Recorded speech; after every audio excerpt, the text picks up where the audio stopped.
Welcome, everybody. What a great crowd we have. Beautiful fall day. Anyway, Barbara Allan, who lives in Phoenix, is the author of the book Conquering Arthritis that has been the #1 bestseller on Amazon.com for arthritic books in the last 7 years now. At age 25, Barbara developed a severe autoimmune arthritis similar to rheumatoid arthritis. This arthritis eventually forced her to use an electric cart to get around. At the time, she was a PhD student studying molecular biology at Washington University in St. Louis, one of the premier medical research institutions in the world.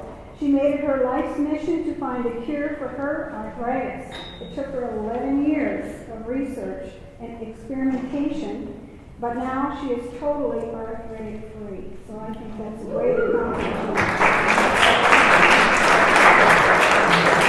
When I first met Barbara a couple years ago for lunch, she was limping in like this. And I felt so bad for her. It turned out that she had injured her glute during kickboxing, so I didn't feel that sore for her anymore. In her case, avoiding all traces of wheat is important as a part of her healing from arthritis. What she will be sharing with us today are the many unexpected and often hidden places that we just found. So please welcome Barbara Allan. Thank you very much. So, this is my book. I was in a wheelchair for years. I am totally arthritis free, but because I tend to live a pretty active and unfortunately a little bit dangerous life sometime, riding this very bicycle, I had a cycling accident and I've only recently come off crutches. So I have a foot injury, and if you see me limp a little bit, it's not arthritis, it's an encounter with a very large dog. So why am I here if I'm an arthritis expert and this is a celiac group? And it's because healing arthritis usually involves healing the digestive tract. So in a healthy digestive tract, everything's nice and calm. But in celiacs, if you have any trace of gluten, your immune system will start attacking the villi in your intestines. And then you're not able to absorb your food properly, and all sorts of problems come because of that. In rheumatoid arthritis, what happens is if you eat any of the foods that you have developed something called a delayed food hypersensitivity or chemical sensitivity to, your immune system also starts attacking both your guts and your joints. And the mechanism's a little different. With celiac disease, you're not absorbing things very well. With rheumatoid arthritis, it actually starts with something called leaky gut. So too much of your food is getting into your bloodstream too early. So you have partially digested pieces of food that when your immune system encounters them in the periphery, it thinks it's the invader. It's something that has to be attacked. And because those little particles, they get antibodies and they get marked for destruction, and there's not very good circulation in joints. They tend to settle in your joints, and your joints get attacked as innocent bystanders. But what's the same with celiac disease and rheumatoid arthritis is once your immune system has started attacking in the presence of gluten, it will do extensive damage to your gut until you stop gluten or whatever the problem substance is. So for celiac disease, the problem is gluten. For arthritis, it could be almost anything under the sun. And usually by the time people see me, it's somewhere between 40 and 100 different foods and chemicals that they have to avoid for a period of time to heal. What's great, if you can say anything's great about arthritis, it's really not. What's great about arthritis is if you can avoid your problem foods and substances for long enough, and that's usually somewhere between 6 months and 2 years, your gut will heal, and you'll redevelop something called oral tolerance, and you can be on a totally unrestricted diet like I am now. What's not so great about celiac is it's usually a lifelong condition. But you only have to avoid one thing, which is the gluten, not 40 or 100 different foods and chemicals.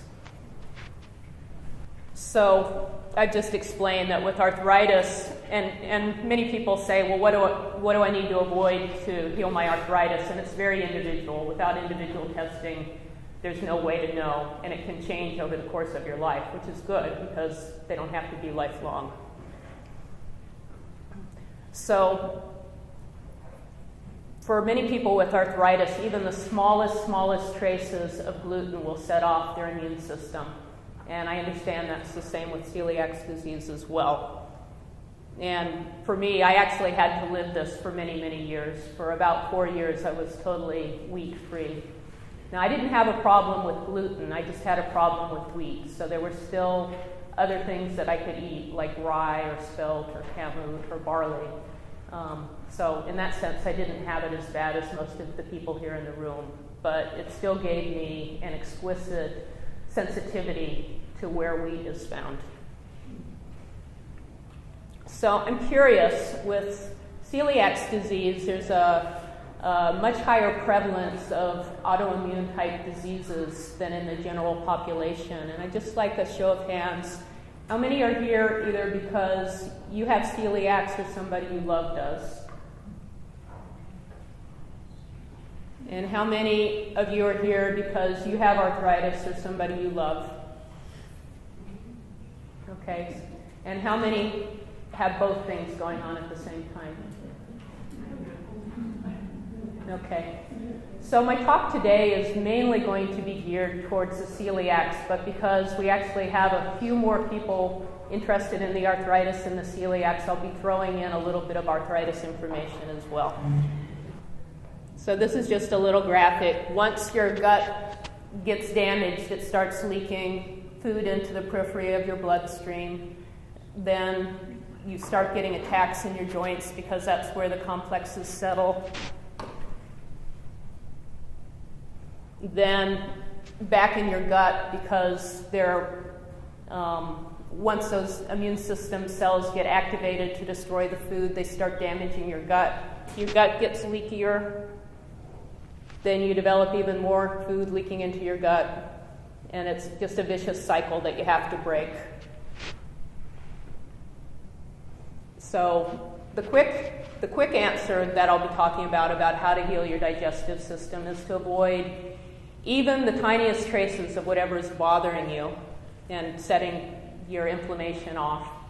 And then the nuts and bolts, that's really easy to say, but it's very hard to do. The majority of the talk here will actually be how to avoid hidden sources of gluten. So again, if you have arthritis, you need to be tested to find out exactly what the foods are.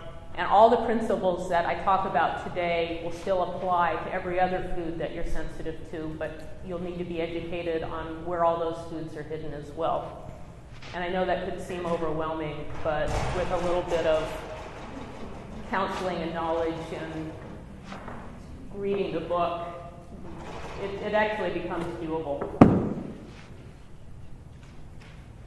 So, hidden sources of allergens. Could this cute little dog possibly be something that is exposing you to gluten? Well, if this little dog is behaving like that dog, and that dog has just eaten dog food that has wheat in it, guess what you've just got all over your mouth?